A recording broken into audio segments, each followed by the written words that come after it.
What's up, buddy? Not much. Thanks for having me. Yeah, thanks for being here. Yeah, of course. Thanks for the call. Yes. Cheers, buddy. Yeah. Good music, man. Yeah, to music. Good music, good coffee. Oh, yeah, that's all you need. Mm-hmm. Occasional food. Yeah, some food. Occasionally. I find that sometimes if I'm start recording around noon and then like the whole day will go by and I'll be like, oh, I need to drink some water. Yeah. I need to eat some food because I get so carried away in what I'm doing. The Matrix, man. Sucks you in. Well, because you don't want to lose an idea. That's true. You're like, I know that I'm hungry or thirsty, Right. and I'm like, oh, I just got to get can this. wait. Yeah, I got to get this out real quick because if I forget it, it's not going to be It's good. gone. Yeah, it's gone forever. Yeah. So tell me, you had an album that came out on the 14th, same day as Carter's. Yeah. Yeah. We're album buddies. Album buddies, cool. What's the name of the album? It's called Tangerine. Tangerine. Yeah, and I like how there's like a citrus vibe on the album. I like that you got one in lemon and one in lime. Yeah. Right? I started doing like a LaCroix theme because the cover's like a LaCroix can, but Yep. I did like some artwork on it, so Mm-hmm. I didn't know like what to call some of the instrumentals, so I just went with the citrus flavors, you know. I like it, and it's really funky too. I like that Thanks, too. I'm a man. big fan of funk. Thanks. Yeah, And, I love the funk. Yeah, I'm a big fan. So it was really fun to listen to. It's a cool vibe, and then it's a very fun sounding album. Like it's really cool to like put on and just like chill and have you know. Yeah.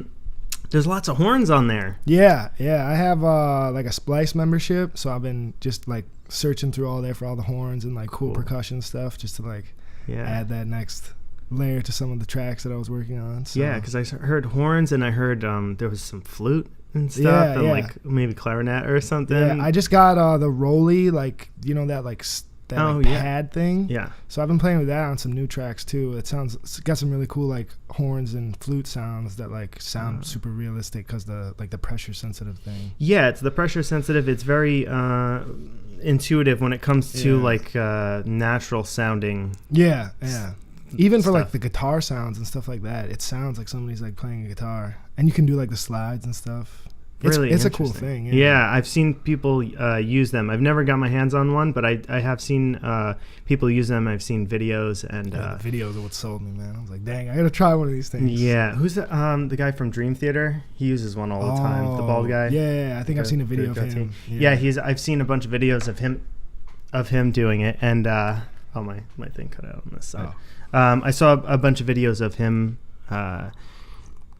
using it, and it was like just how you can bend notes by taking the chord, like holding a piano chord and just like dragging it to the left or dragging it to the right, and like it's crazy sounds. Yeah, like wow, it's definitely like a different way of thinking about like playing the keys. Yeah. Very, very interesting. Technology's taking us in a new direction every day, and it's really. But sometimes it's nice to go back to like this analog thing that you were showing me a minute ago. Yeah, there's like this little old keyboard I got from the 80s. Sometimes simple is just better, you know? It's like it was, well, and then at that time too, that was probably the peak of technology. That's true. Yeah. So it was like really back in the day, that was amazing. All the little things that you can do. You could write so many songs with just this little tiny keyboard that just some very basic simple sounds, like simple drum machine stuff. Right. And it just makes it easier to write sometimes. That's true. Yeah. You know, when you're the minimalist approach, just when you kind of like have this one box where you can just like this is your tool. Yeah. And it's like I'm only going to use this one little avenue for making music. It's like it kind of limits you in different ways too. Right. Like if you guitar, for example, right? If you have a ton of guitar effects pedals, you get lost in like, oh, what pedals do I use? How am I gonna like hours. Getting the right sounds and everything. But if you just plug your guitar into an amp, you're gonna sit down and write something immediately. Right. Yeah. So that's true, man. Sometimes like the options hold you back almost because you're just playing with too many options. Yeah, too many options. Too many. I'm too indecisive sometimes. Yeah, that's true. Especially when you're in like a studio setting where you have all those options. It's just like down a different rabbit hole than you wanted to go. Yeah, exactly. Yeah. So tell me, where did you do the recording? Was that at I work at a studio in Malibu called Shangri-La, so I did some of it there and then some of it at just like my apartment, and then some of it at my friend Tyler's apartment. And I just actually moved in with him, Tyler Beans. So me and him are kind of like combining our stuff into our apartment right now to set up our own home studio like you got here, man. Oh, cool. So, yeah, I'm excited about that too. Right on. Yeah, so it should be a fun year. Yeah, that's fun. You doing? You guys gonna work on some music together? You can be like a duo. Yeah, I think so. Like we kind of like he helped me with the album Tangerine a lot, and he mixed some of it and helped me write some of the songs. So, and I think he's kind of working on his solo project. So we're gonna definitely try and like help each other with solo things, and then work on like a collaborative project too. So very cool. We'll see. I don't know. You know, it's just like see where it goes. Yeah, that sounds like fun. Never know what we're doing. Yeah. That's good though. I think it's good to not know what you're doing. Sometimes that's where I have the most fun when I'm jamming. That's true. Yeah. Is like not knowing what we're gonna do or whatever. Yeah. Actually, the last time I saw you, the jam at Carter's session was so sick. Yeah. I texted him the other day like, man, you gotta send me that. I have to listen to it again. Yeah. It was funky. It was short. It was like maybe a minute and a half. Like a minute long. Yeah, but you were on the bass, right? Yeah, dude, I was that was a sick playing bass line. Thank you. Yeah, that was fun, man. You were playing I was keys, on the right? drum machine after that one. The drum machine. Yeah. I mean, we were all like jumping around. Yeah, we did. That was a couple of them. That one stuck, man. That was hot.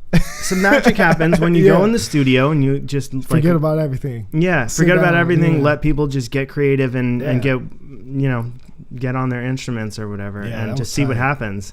And that was like a really interesting groove. Like that was it was really cool. I hope we do something with that someday. I know. Yeah. Carter said he's got the stems of it from PD. Cool. So hopefully something comes of that. Yeah. Because it was cool, man. Yeah, that was really awesome. I know Carter had arranged that weekend. That was super nice of him to invite us down. Yeah, that Thanks, was fun. Carter. Shout out to Thanks, Carter. Yeah, and that was so much fun, and I hope we do more things like that. Yeah, that was really cool. I just talked to PD today too, so I think we'll have some cool stuff in this year, man. We got to all get together again. Awesome, yeah, that's fun. Yeah, Carter had mentioned just the phrase, like it kind of slipped my mind a couple times, but just the phrase of saying like, oh yeah, the team did really good. And just like using that as like, yeah, we do. It's kind of like there's like a team of people. Yeah. Like there's PD, the engineer. A lot of people are engineering on their own as well. That's true, but also like having a place to go to, like the ship. Yeah. And like it's a game changer. Yeah, it's like having all those. Like I have this home studio, which I have a decent amount of stuff. Yeah, but like, definitely. But the ship has got way more like high quality, high end, like. That's cream of the crop stuff. Yeah, for sure. And you do some really good recording, especially when you have an engineer like PD in there. Yeah. So it's cool. So you wrote all the songs, right? For Tangerine? Yeah. Cool. You wrote all the songs. And I had some help on a couple of them with from Tyler Beans, and then some of the other guys that work at the studio with me helped like write, produce, and engineer stuff and mix. Cool. And then my friend Rob that works at the studio, Rob Beisel, mastered it. Oh, nice. So yeah, he hooked it up with that. Very cool. Yeah, it's good to have friends with people in the studio. Right. Like you said, the team did good. So the team. I'm always glad to have those guys helping me out. You know. That's great.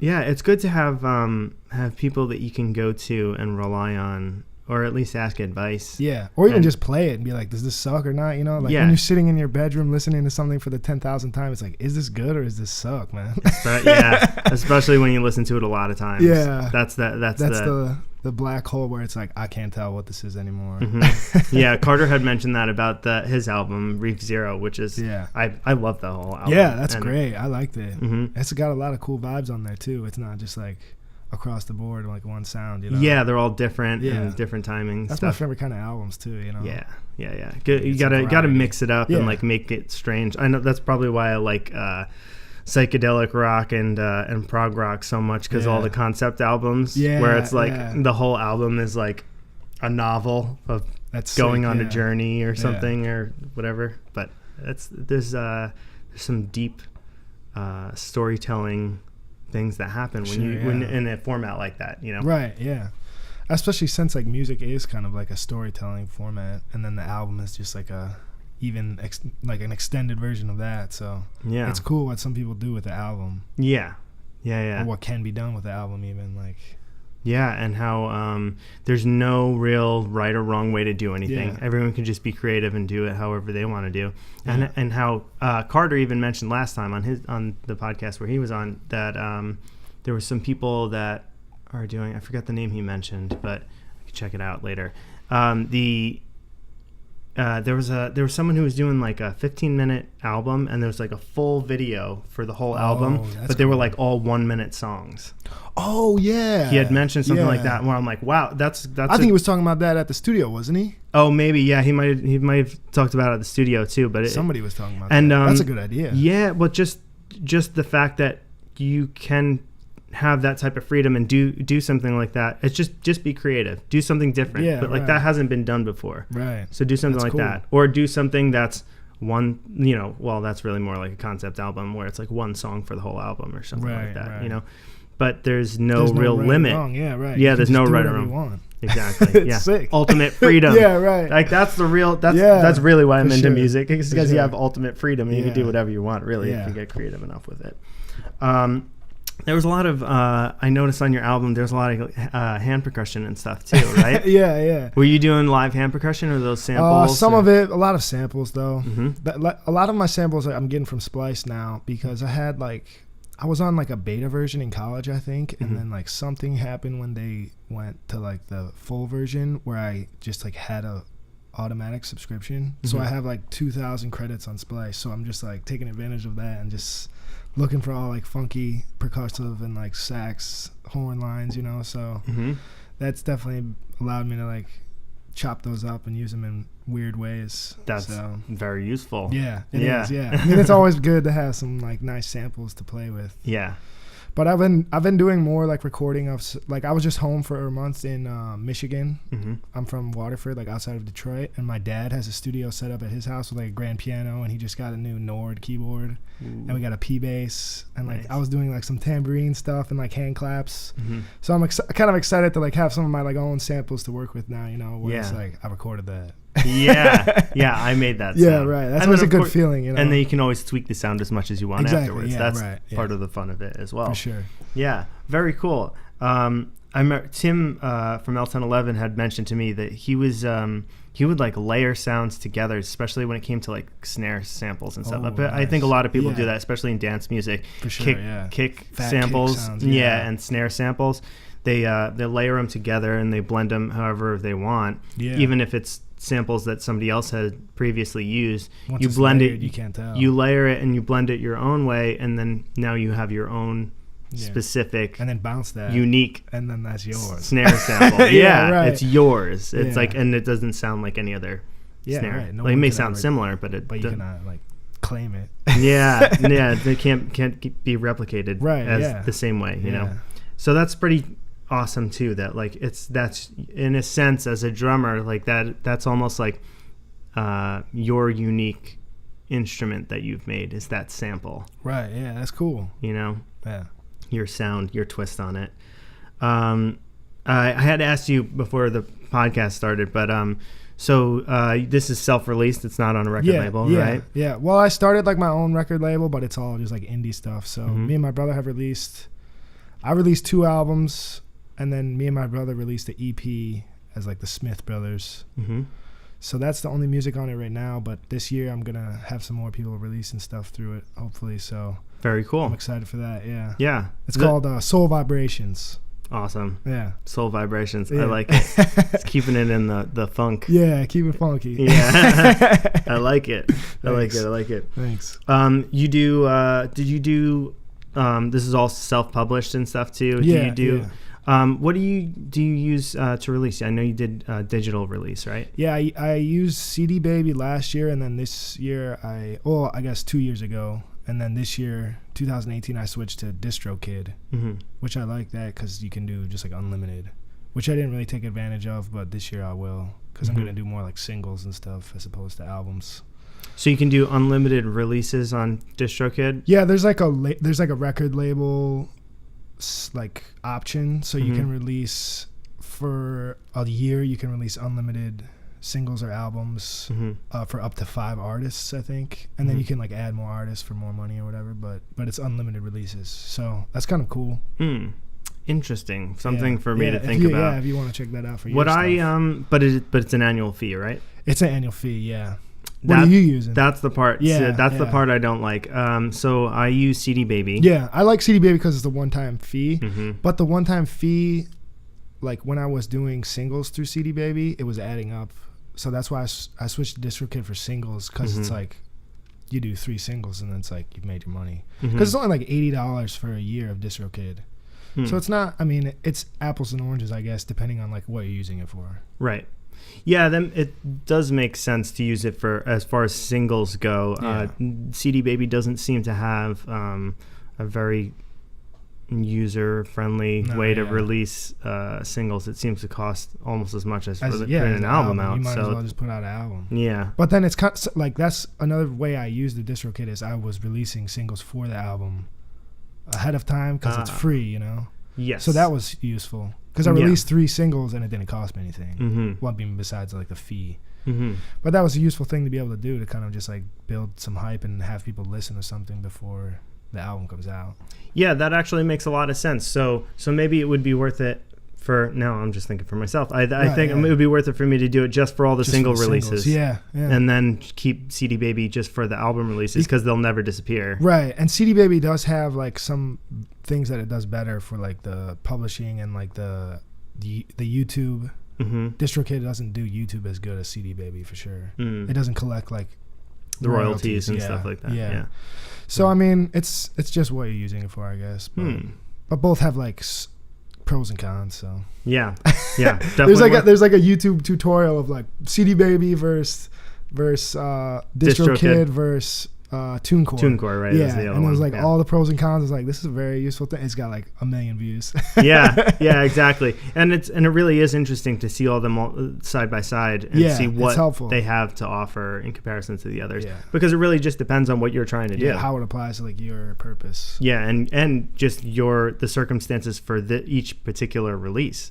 Like again, if you're just trying to do a single, DistroKid's the way to go. Or if you have a subscription, might have to sign up for something like that. Yeah, and they have the option to, if you don't want to pay the yearly fee and you want to keep it there forever, like CD Baby, there's like it's like a $20 thing and it will stay forever. So if you're ever gonna like cash out of DistroKid, you can like do that before you cancel your thing, I think. I see. I don't know all the details, but no, that I think they have something right. set up so you can do it. You know what I mean? Similar. Yeah. So they can compete with CD Baby. Right. Exactly. Yeah. Because that's the one reason. That's the one thing that I just that's why really I like most. CD Baby. Yeah. So much, because they do that. I never want to worry about it. I don't want to worry about it being taken down if a year or two from now I'm busy and I'm away or something. Didn't pay an annual fee. Number. Yeah. Now your music's gone. Yeah. It's like, I like pay one fee, never have to worry about it ever again. It's up there forever. Right. I like That's that. That's nice. Yeah. Yeah. Cool. And then, have you ever licensed any music? Have you ever got like, or have you ever done any music for like indie films or anything like that? Not too much into that side of things. I've definitely like been submitting it more the last 2 years to a few places, like Taxi and this other like German company that like a guy from some like Facebook group I was in was like, yo, like your music is funky, you want to like submit some music? I was like, yeah, sure. So nothing has really come of either of them, but I'm like we were saying before the podcast, like once you're like putting stuff out there, like you never know down the line when like something could happen. So sometimes it's a really, like, someone can hear your music, music supervisor can hear your music and really like it, but it doesn't fit anything they're working on at the moment. A year later they are working on a project and like, oh, I need a piece of music just for this, and it's this thing that you gave them a year ago.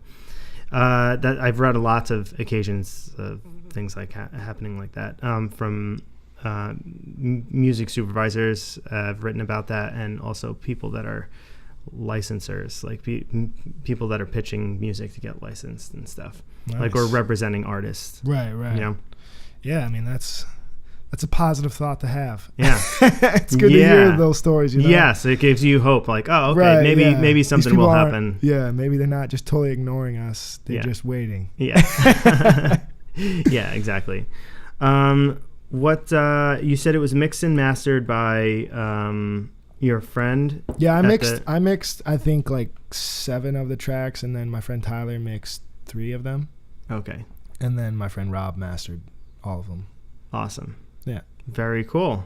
Anything in the works that you're got going right now, or? Yeah, a couple like single ideas that I was just working on when I was home, and then like a few videos for the album, I think. So probably like throughout the year I'll release a few music videos for tracks off Tangerine, and then maybe a few videos for the singles. I kind of want to do a lot of videos this year just because I feel like that's another way to just like promote your music, and they're fun to make. Yeah. And we're in LA, so like everybody wants to do video production, and like music videos are like an easy thing to do compared to like short films and all this stuff that people are like spending thousands of dollars on. It's like you make a music video for $100. Yeah. You make a music video for free, really, but yeah, you throw some money in there and you can make it pretty dope. So. Yeah, and it's just another creative outlet artistically for you to be able to participate in what your music is a part of. Yeah, and it can be like super collaborative. I mean, obviously music can be collaborative too, but like a video with multiple people helping can turn out dope. People throwing around different ideas and everything. I like Squid Cult. Their videos are super creative. They're all wearing costumes, or they're doing different things, you know. Yeah, those guys are cool, man. Yeah, very creative creative minds, good people to be working with, you know. Yeah, they're always fun to chill with. Yeah, I've only done it a few times, but it was a blast. Yeah. So as far as the music videos go and stuff, what about like live? Do you plan on doing any live shows or anything, or it's just digital distribution at the moment? I want to do more live stuff this year.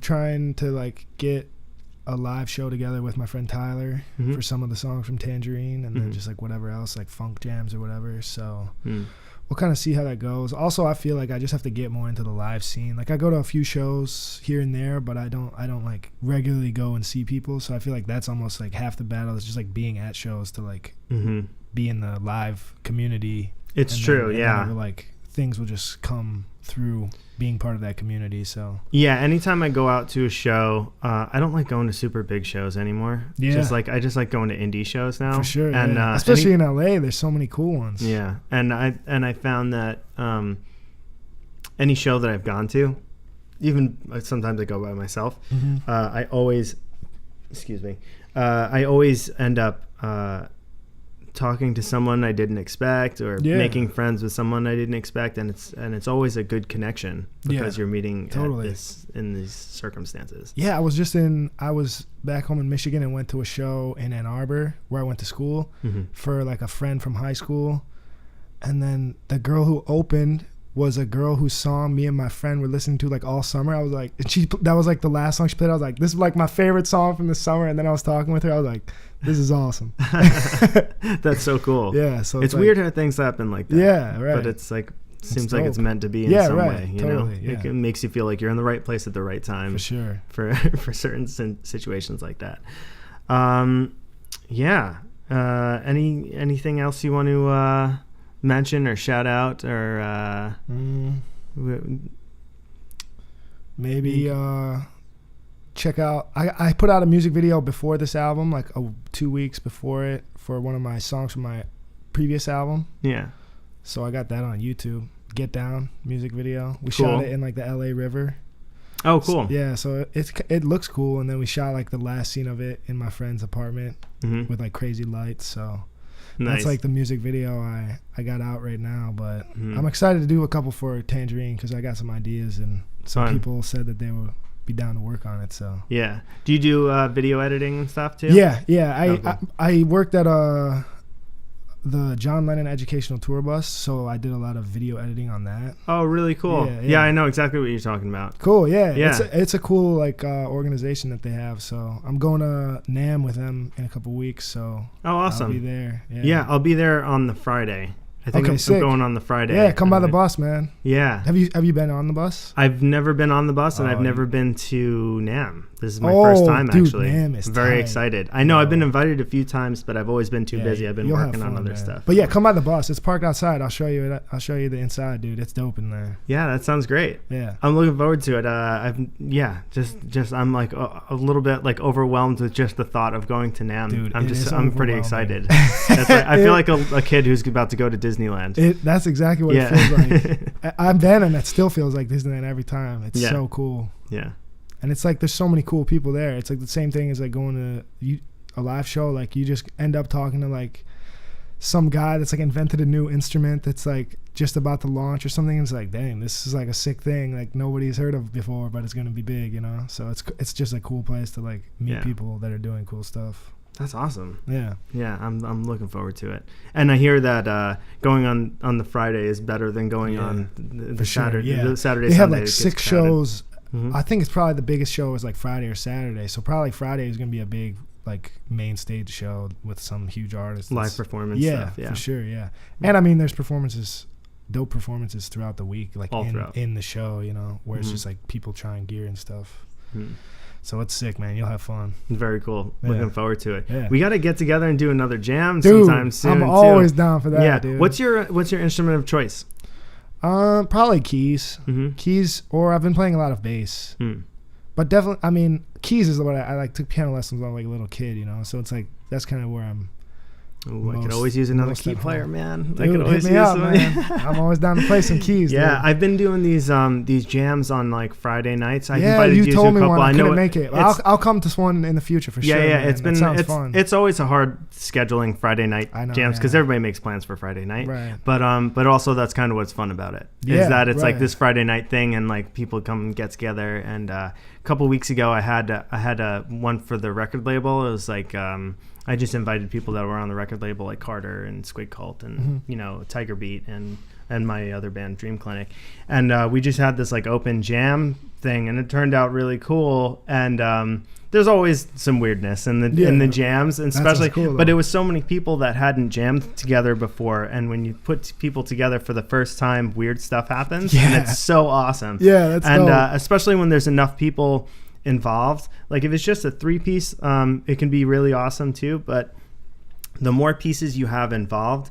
the less of a weight you're carrying. That's true. Yeah, like you can kind of do very minimalistic stuff right. and like not drop the ball. Yeah, so it's like it makes this larger jam thing more fun, where it's like it's a jam band. It makes me think of like Santana when he had like 10 12 people in the band or whatever, and it's like sick. 3 hand percussion players hooking and into stuff. a groove, man. That's sick. Anyway, so are you recording those jams? Mm-hmm. Sick. So are you do you release them through your label? I haven't yet, but you got some plans. But yeah, well, the thing is with these jams is that there's good, you know, there's goods and bads, and like you want to and you want to pick the things that are good, but also what I usually do is use them as ideas for things to elaborate on. Okay, like let's come back to this, but of course. It's hard to get all those people back in the same room. Yeah, right. So sometimes they're just like one-off things that only happen once. Yeah. Actually, most of the time that's the case. Is they're just these one-off things.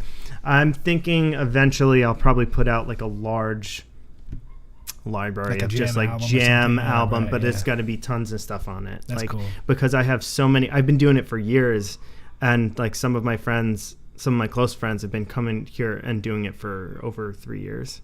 Nice. We're just like sick, pretty much every Friday. Dude, I gotta come to one of those. That sounds fun. It's super fun, and it's always fun when we throw somebody new into the mix because it changes the whole. It changes the whole thing, and it's always creative and different. It's never what you expect, in a good way. In a good way. It's never what you could imagine it would be. Right. You know. Right. So that's always fun.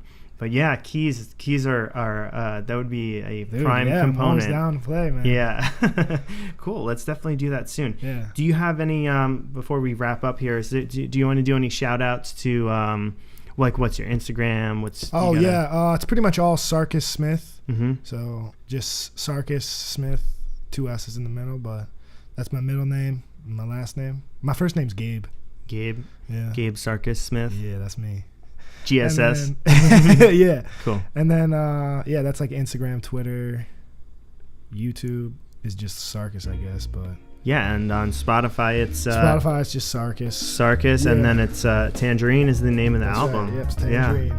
Yeah. Dude, thank you so much for being here. Thanks for having me, man. Thanks for doing this. Man. Yeah. I'm looking forward to more cool stuff with you, bro. Yeah, me too. Yeah, we gotta do this. We're gonna make this happen. Cool. Take care, man. It's good seeing you. Yeah. Bye, everybody. Thanks for watching.